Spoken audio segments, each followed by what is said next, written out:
Ya, shalom saudara-saudara. Kita bersyukur Tuhan sangat baik atas hidup kita.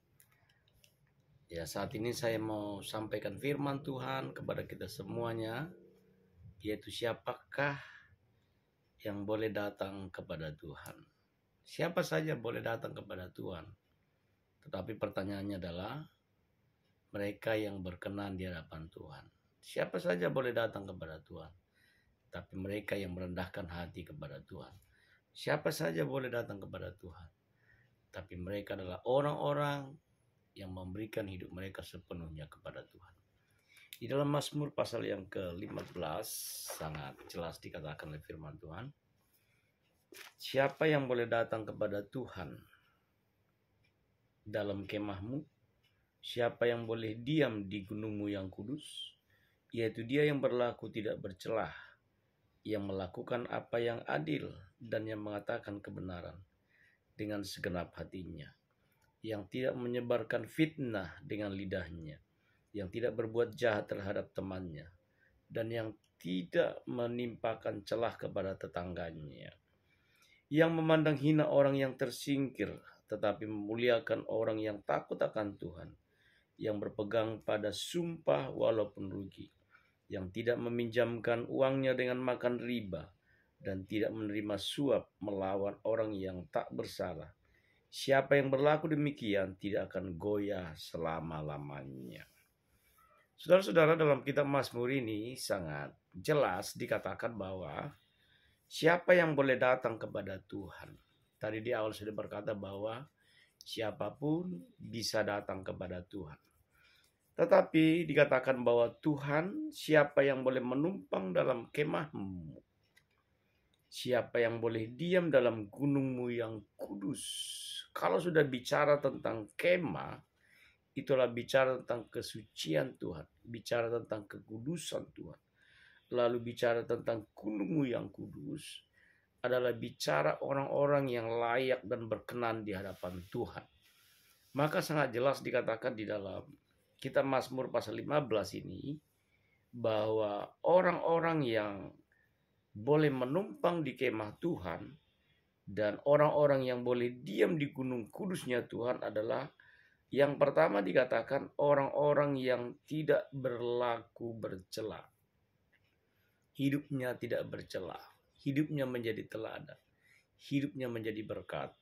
Dimanapun dia berada selalu disukai oleh orang. Dia menjadi terang. Dia menjadi garam. Dan kehadirannya selalu dinantikan oleh semua orang. Mengapa seperti itu? Karena memang dia tidak hidup dalam bercelah. Gitu ya. Yang pertama, yang kedua adalah yaitu mereka yang melakukan apa yang adil. Jadi mereka yang bisa menumpang atau yang diam di gunung kudusnya itu adalah mereka yang melakukan apa yang adil. Kita percaya bahwa keadilan itu sangat dinantikan, sangat dirindukan oleh semua orang. Bahkan hari-hari ini di bangsa ini, saudara-saudaraku, ya, kita rindu supaya ada keadilan.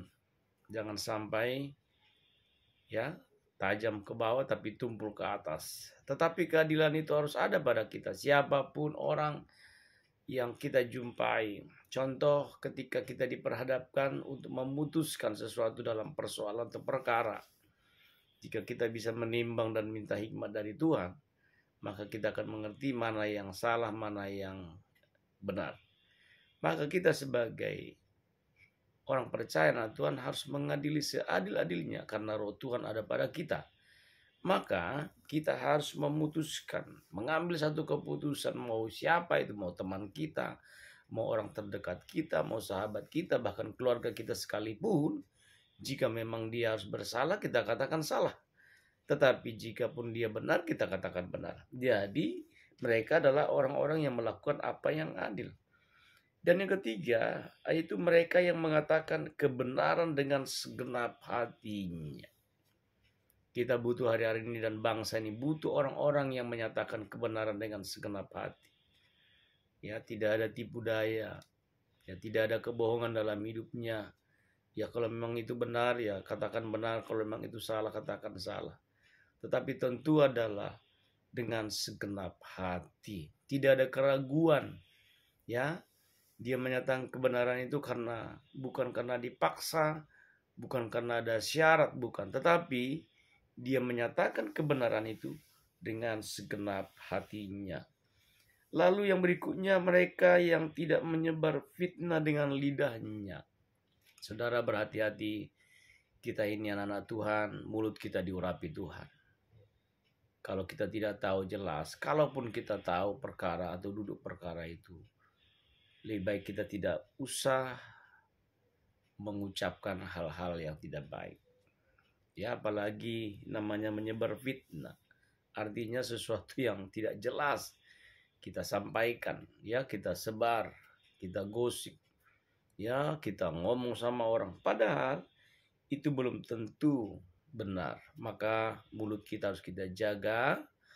Ya, jangan sampai kita menjadi seorang penfitnah, menfitnah orang lain, menfitnah pemimpin kita, menfitnah keluarga kita dan semuanya.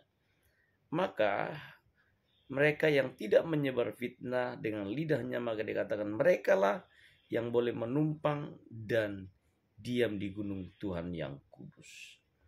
Siapa lagi yang dimasukkan? Yaitu mereka yang tidak berbuat jahat terhadap temannya.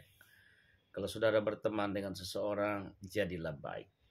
Ya, jangan sampai ada sesuatu dalam pikiranmu, dalam niatmu, rancanganmu yang jahat. Ya, kalau saudara berteman dengan orang tetapi ada satu rencana yang jahat engkau lakukan. Kita lihat hari-hari ini. Ya, banyak yang terjadi, baik pembunuhan, ya, pembunuhan, mutilasi.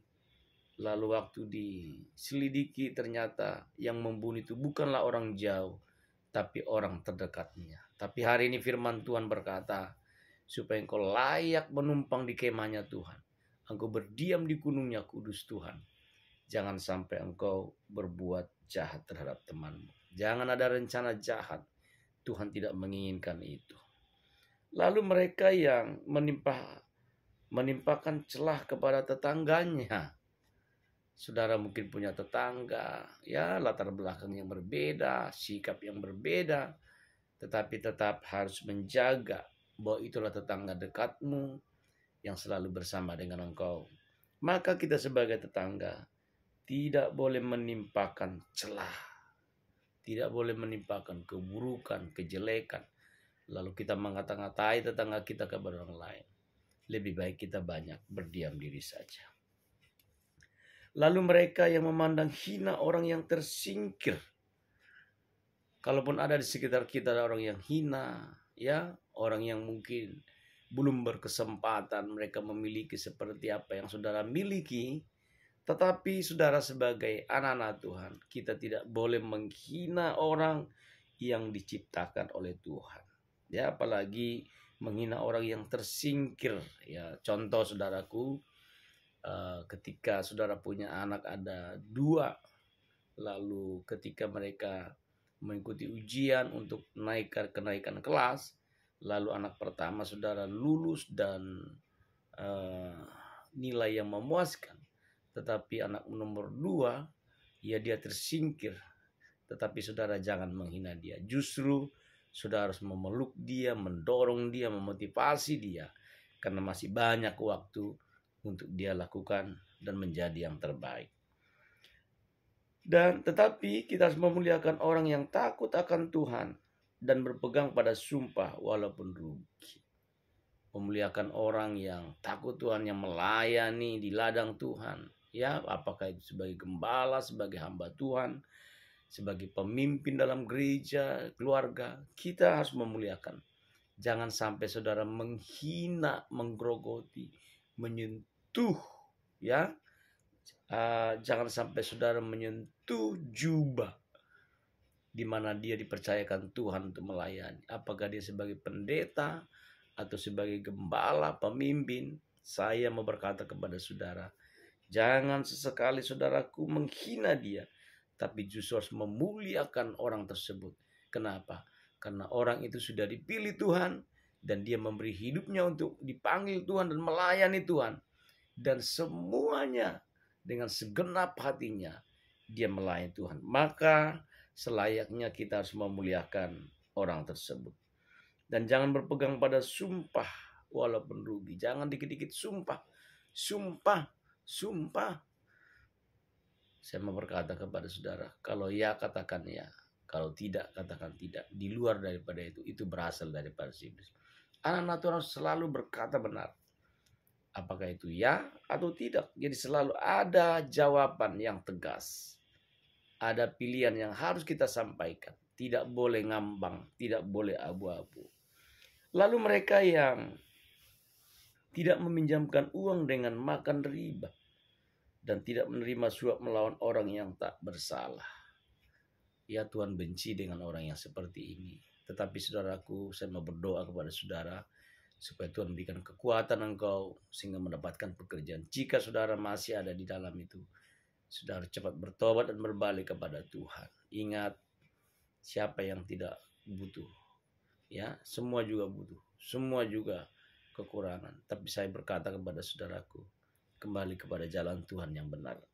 Dan mereka yang menerima suap, orang yang menerima suap tidak akan layak di rumah Tuhan. Tetapi orang yang anti suap, anti korupsi, mereka adalah orang-orang yang layak di hadapan Tuhan. Maka orang-orang seperti itu, jelas kata firman Tuhan, siapa yang berlaku demikian tidak akan goyah selama-lamanya. Mau badai, mau hujan, mau apapun yang terjadi dalam kehidupan kita, tidak akan pernah goyah. Kenapa? Karena kita ada dalam kemahnya Tuhan. Kita berdiam di dalam gunung kudusnya Tuhan. Sehingga kita layak menjadi anak-anak Tuhan. Saudara-saudara, saya percaya bahwa firman ini akan menguatkan kita semuanya. Mari kita berjalan, mari kita datang ke rumah Tuhan dengan hati yang bersih, ya, dengan penuh keadilan, dengan segenap hati kita memuji Tuhan, meninggikan Tuhan dimanapun saudara berada. Demikian firman Tuhan. Saya berdoa buat saudara. Bapa di surga, terima kasih buat firman-Mu hari ini yang sudah membuka mata hati kami, membuka mata rohani kami, sehingga kami mengerti firman-Mu. Siapakah yang boleh menumpang di dalam kemah-Mu? Siapakah yang boleh berdiam di dalam gunung kudus-Mu? Hanyalah orang-orang yang adil, seperti yang sudah hamba sampaikan tadi. Tuhan menyerahkan seluruh anak-anak-Mu yang sudah menonton video sebelumnya dan mereka yang ikut juga menonton, yaitu firman Tuhan yang sudah mereka dengar. Berkatilah mereka semua. Segala persoalan pergumulan Tuhan menjamah mereka. Terpujilah nama-Mu di dalam nama Yesus Kristus. Kami berdoa dan bersyukur kepada-Mu. Haleluya. Amin. Ya, baik saudaraku, saya dengan Pendeta Samuel Lamon-Nenggolan, Gembala Gereja Bethel Indonesia Kampung Sawah Jakarta Timur, mengucapkan terima kasih untuk perhatiannya. Saya berdoa biarlah firman ini menguatkan kita semuanya. Dan saudara semakin berkati Tuhan, cinta Tuhan dengan segenap hati. Shalom.